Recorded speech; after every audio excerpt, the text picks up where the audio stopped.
नमस्कार मित्रों, स्वागत है आपका अपने YouTube चैनल विनय एकेडमी पे। हम लोग जुड़ते हैं सीटेट से संबंधित जो है सामाजिक अध्ययन से संबंधित कुछ महत्वपूर्ण प्रश्नों के साथ। हम लोग 2018 के कुछ क्वेश्चन कर लिए हैं सामाजिक अध्ययन के लगभग। अब हम लोग आज देखेंगे 2016 में जो आए हुए क्वेश्चन थे उनकी प्रकृति कैसे थी और उनकी व्याख्या भी देखेंगे, क्योंकि हमारा जो क्वेश्चन आएगा, देखिए आपके पास NCERT पढ़ेंगे उसमें से क्वेश्चन निकालना बहुत टफ हो जाएगा। आपका ये काम होना चाहिए कि आए हुए प्रीवियस ईयर को अच्छे से पढ़ो, देखो, एनालाइज करो और उसकी व्याख्या से हो सके आपको क्वेश्चन मिल जाए, हो सके वहीं से प्रश्न ही वहीं दे दे हूबहू, तो देता है, ऐसा देखने को मिला है। देखते हैं। लोकतंत्र में चुनाव के संबंध में निम्नलिखित दो कथनों पर विचार कीजिए। प्रतिनिधित्व लोकतंत्र में लोग अपने प्रतिनिधियों को चुनकर अप्रत्यक्ष रूप से भाग लेते हैं और वे प्रतिनिधि पूरे देश के लिए कानून और नियम बनाते हैं। दूसरा कह रहा है सरकारें नियमित चुनाव द्वारा बदली जाती हैं। देखिए भाई, जो सरकार बदलती है, चुनाव ये तो है नहीं वहीं चली जाती है।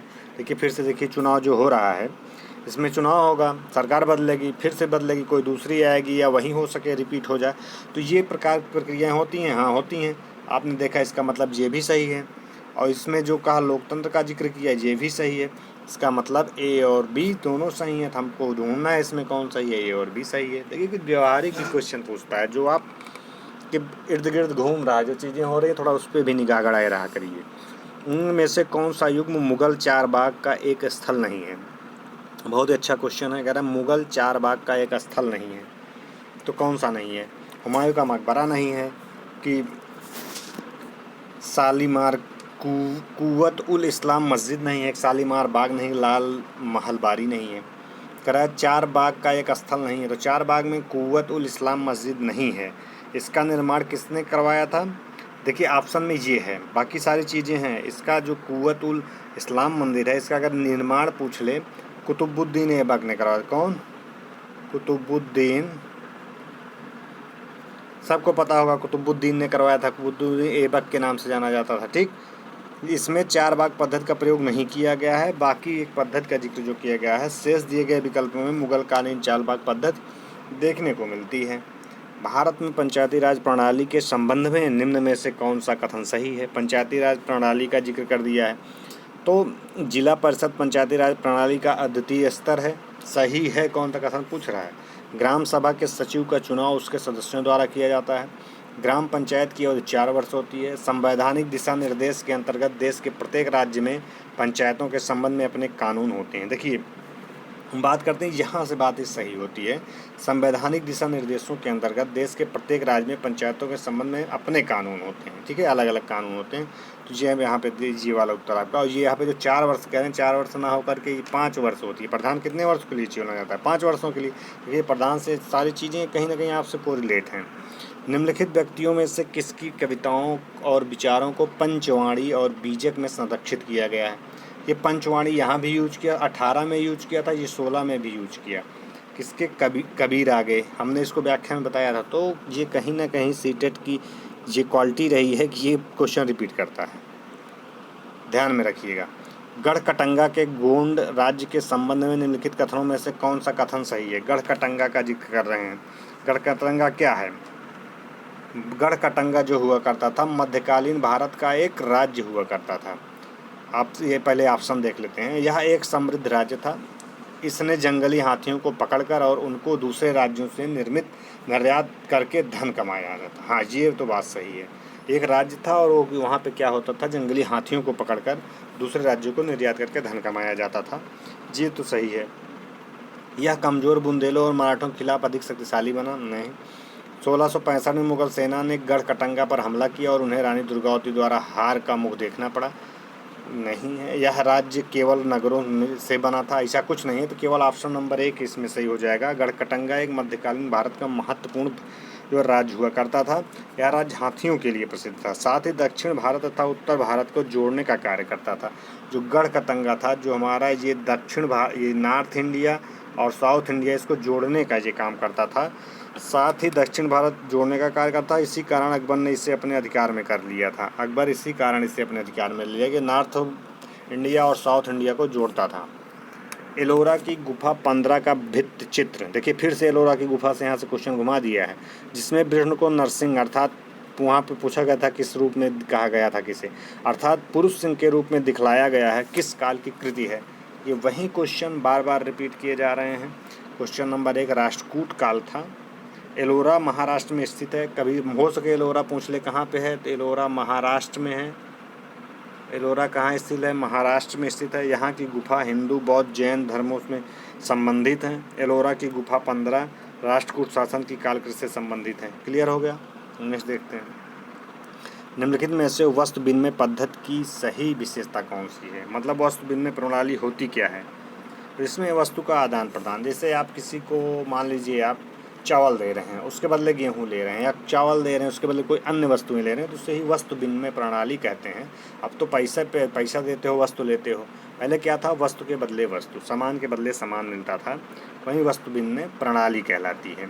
तो इसमें क्या हो जाएगा, यह वस्तुओं के लेन देन को आसान बनाती है। या व्यापार है जिसमें वस्तुओं की अदला बदली में धन का प्रयोग किया जाता है, या खर्चीला और समय से साध्य है, या धन का उपयोग किए बिना वस्तुओं की अदला बदली व्यापारिक होती है। तो इसमें क्या हो जाएगा 37 में, यह खर्चीला और समय साध्य प्रक्रिया है। गलत, ऐसा कुछ नहीं है। कौन सी कह रहा है, निम्नलिखित में से वस्तु विनिमय पद्धति की सही विशेषता कौन सी है। तो सही विशेषता इसमें कौन सी आपकी हो जाएगी, इसमें वस्तु विनिमय प्रणाली वस्तु की आदान प्रदान कर लिया जाता है। ठीक है, कहीं पे है आदान प्रदान, या धन का उपयोग किए बिना वस्तुओं का आदान प्रदान कर लिया जाता है, व्यापार है। क्लियर। नेक्स्ट देखते हैं, निम्नलिखित स्थलाकृतियों में से किसमें छत्रक शैल पाए जाते हैं। डेल्टा में छत्रक शैल बनेंगे, रेगिस्तान में बनेंगे, हिमनद हिमोल में मिलेंगे, समुद्री गुफा में बनेंगे। छत्रक शैल बनते हैं जो रेगिस्तान में आपको देखने को मिलेंगे। हवाओं से पत्थर घिसकर एक विशेष आकृति का रूप धारण कर लेता है, जिसे छत्रक कहते हैं। इसे क्या कहते हैं, जिसे छत्रक कहते हैं। क्लियर। हम लोग आगे बढ़ते हैं। निम्नलिखित में से किसके नेतृत्व में बंगाल 18वीं सदी में धीरे धीरे मुगल नियंत्रण से अलग हो गया। मतलब जो बंगाल नियंत्रण था किसके सदी में, तो हम बात करते हैं मुर्शिद कुली खां में, नादिर शाह में, निजाम उल मुल्क आशफ जहां में, अलीवर्दी खां में। हम बात करते हैं मुर्शिद कुली खां के समय बंगाल पर मुगल नियंत्रण पर कम होने लगा। मुर्शिद खां के समय तो बंगाल पूरी तरह स्वतंत्र हो गया था। क्लियर। अगला देखते हैं, क्वेश्चन नंबर 40, निम्नलिखित का मिलान कीजिए और सही उत्तर का चयन करना है। वायुमंडल की परत के बारे में दिया गया है, क्षोभ मंडल दिया गया है, समताप मंडल दिया गया है, मध्य मंडल दिया गया है और वायुमंडल दिया गया है। इनको हमको क्या करना है, मिलान करवाना है। मिलान में क्या कराएंगे, मिलान में कह रहे हैं क्षोभ मंडल। क्षोभ मंडल कहाँ आता है, सबसे नीचे अगर देखोगे तो यहाँ पे आपको क्षोभ मंडल मिलेगा। तो पहले इनका क्रम जैसे लगाना है, क्षोभ मंडल का संबंध किससे हो जाएगा, मौसम की लगभग सभी घटनाएं इसी परत में घटित होती हैं। सो क्षोभ मंडल में क्या बोलते हैं, क्षोभ मंडल। क्षोभ मंडल के बाद आ जाएगा कौन सा आपका आ जाएगा, समताप मंडल, ओजोन की एक परत होती है। फिर आ जाएगा आपका मध्य मंडल, फिर आपका आ जाएगा वायुमंडल। समताप मंडल, मध्य मंडल, वायुमंडल, इस प्रकार से हमारा मंडल ऊपर की तरफ बढ़ता जाता है। मौसम संबंधित सारी घटनाएं हमारे इसमें किसमें होती हैं, क्षोभ मंडल में होती हैं। किसमें देखो मौसम संबंधित घटनाएं, ए का 4 हो जाएगा। तो किसी ए में 4 देखिए, डायरेक्ट एक से लगाओगे तो यहीं से ही सारी चीज़ें मिल जाएंगी। बी में समताप मंडल में क्या होता है, इसमें ओजोन गैस की एक परत होती है। क्लियर हो गया, बी तीसरा हो गया। मध्य मंडल में क्या होता है, मध्य अंतरिक्ष के प्रवेश करने वाले उल्कापिंड परत में आने पर जल जाते हैं। कोई उल्कापिंड टूटता है और घर्षण के कारण उसमें आग लग जाती है, इसलिए वो जल जाता है। और उसके बाद डी वाला कह रहा है वायुमंडल में क्या होता है, वायुमंडल में हम लोगों का जो काम होता है, आयन मंडल इस परत का एक भाग होता है। क्या होता है, आयन परत का एक भाग होता है वायुमंडल। इस प्रकार से हमारा ऑप्शन नंबर 2 सही हो जाएगा। 41 में भारत में चिकित्सा, क्या कह रहे हैं, भारत में चिकित्सा पर्यटकों के संदर्भ में निम्नलिखित 2 कथनों पर विचार करना है। भारत में जो चिकित्सा पर्यटकों के बारे में बात कर रहे हैं, वह विदेशी पर्यटक हैं जो भारत के उन अस्पतालों में अपना इलाज कराने के लिए विशेष रूप से आते हैं जहां उन्हें अपने देश की तुलना में कम मूल्य पर विश्व स्तरीय सुविधाएं प्राप्त होती हैं। फिर दूसरा कह रहा है वह भारत के भीतर के ही प्रवासी हैं जो एक राज्य से दूसरे राज्य के लिए उन अस्पतालों में अपना इलाज कराने के लिए आते हैं जहां उन्हें अपने राज्य की तुलना में कम मूल्य पर विश्व स्तरीय सुविधाएं प्राप्त होती हैं। कौन सा विकल्प सही है? ए सही है, बी गलत है। ए और बी दोनों गलत हैं। ए गलत है, बी सही है। ए और बी। यहाँ पे काम क्या हो, जो चिकित्सा पर्यटन में केवल विदेशी नागरिकों को ही शामिल किया जाता है। तो ऑप्शन नंबर हमारा क्या हो जाए? ए सही है और बी गलत है। जे सही हो जाएगा। लिख देते हैं। रमाबाई जो महिला शिक्षा की योद्धा थीं, कभी स्कूल नहीं गईं, फिर भी उन्हें पंडिता की उपाधि दी गई क्योंकि उन्होंने अपने माता पिता से पढ़ना लिखना सीख लिया। उनके मिशन ने विधवाओं और गरीब महिलाओं को न केवल पढ़ने लिखने के लिए प्रोत्साहित किया, अपितु व्यावसायिक कुशलताओं की सहायता से स्वावलंबी होने की शिक्षा भी दी। ठीक है। तीसरा कहता है वह संस्कृत पढ़ना लिखना जानती थी जो एक बहुत ही बड़ी उपलब्धि थी क्योंकि उनके समय में महिलाओं को इस प्रकार का ज्ञान अर्जित करने की अनुमति नहीं थी। चौथा, उन्होंने महिला शिक्षा को बढ़ावा देने के लिए पुणे के पास खेड़ा में एक मिशन स्थापित किया। तो क्या किया था? खेड़ा में एक क्या किया था? मिशन स्थापित किया था। तो इसमें कौन सा सही हो जाएगा? तीसरा, वह संस्कृत पढ़ना लिखना, उस समय वो इस प्रकार के अर्जित करने में बहुत अनुमति नहीं थी। तो ऑप्शन नंबर 3 हो जाएगा, इसलिए उनको दिया गया था। अगला देखते हैं क्वेश्चन नंबर 43।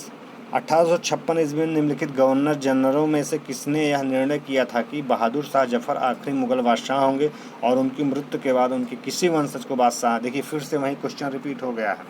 किसने कहा था? कॉर्नवालिस कहा था कि लॉर्ड डलहौजी कहा था? किसने कहा था? तो लॉर्ड डलहौजी ने कहा था। लॉर्ड डलहौजी ने घोषणा की थी। क्या की थी? कि बहादुर शाह जफर के आखिरी मुगल बादशाह होंगे, उनके वंशज बादशाह की पदवी नहीं लेंगे। डायरेक्ट 16 का 18 में रिपीट किए थे। काफ़ी क्वेश्चन मिल रहे हैं। औपनिवेशिक शिक्षा पर गांधी जी के विचारों के संबंध में निम्नलिखित कथनों में से कौन सा गलत है? 44 में देखते हैं। औपनिवेशिक शिक्षा ने भारतीयों के मस्तिष्क में हीनता का भाव पैदा कर दिया। अंग्रेजी में दी जा रही शिक्षा ने भारतीयों को अपने सामाजिक प्रवेश में काट दिया। पश्चिमी शिक्षा में जीवन के अनुभवों और व्यवहारिक ज्ञान की अपेक्षा पाठ्य पुस्तकों पर अधिक बल दिया गया। अंग्रेजी शिक्षा पढ़ने और लिखने की अपेक्षा मौखिक ज्ञान पर अधिक बल दिया गया। कह रहा है कौन सा कथन गलत है? ये लिखने पढ़ने वाला नहीं, चौथा ऑप्शन आपका गलत हो जाएगा यहाँ 44 में। बाकी सारी चीज़ें सही होंगी। तो मित्रों, यह कुछ महत्वपूर्ण क्वेश्चन थे।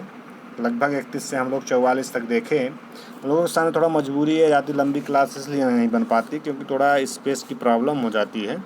इसी वजह से थोड़ा हम छोटा वीडियो बना रहे हैं। फिर धीरे धीरे कोशिश करेंगे हमारा बड़ा वीडियो पड़ेगा, लेकिन आपको वीडियो मिलेंगे क्योंकि 10 से 15 मिनट का वीडियो डेली भगा के आप देख लेंगे, वो काम आएगा। तो हम लोग फिर से मिलेंगे इसी के आगे 44 क्वेश्चन नंबर 44 से नेक्स्ट डे पे।